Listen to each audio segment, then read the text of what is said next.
नाही आपण ह्याच्यातले हिरो मी अमिताभ बच्चन नाही, मी ह्याच्यात कोणच नाही, मी बाबासाहेब आहे किंवा मी अजून कोणीतरी दलित अजून एक असू शकतो.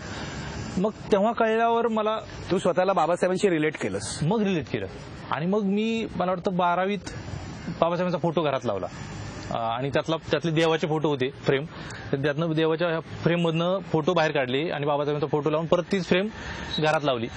आणि माझ्या वडिलांची माझी जवळजवळ एक 15-20 तरी दिवस त्याच्यापेक्षा जास्त दिवस आमची भांडणं सुरू होती. एवढे म्हणजे महाराजा घरात कशाला फोटो लावला.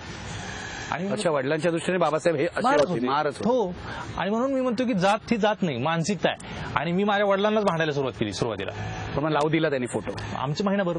मी त्यांना म्हणायचो की तुम्ही जर बाबासाहेबांचा फोटो काढला तर मी सगळे देवाचे फोटो फेकणार. आणि त्यांना माहिती की हा पण वेळ आहे.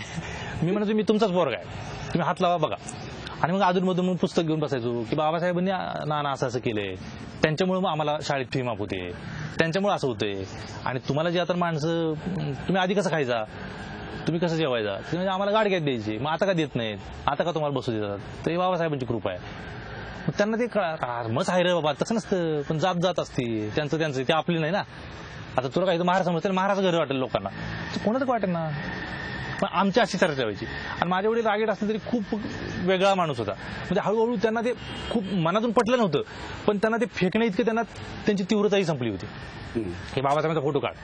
मग हळूहळू मग कदाचित आमच्या चर्चा व्हायच्या. त्यांना तू बोलतो तिला करेक्ट बोलतो म्हणायचे, पण तसं नसतं. मग ते त्यांचं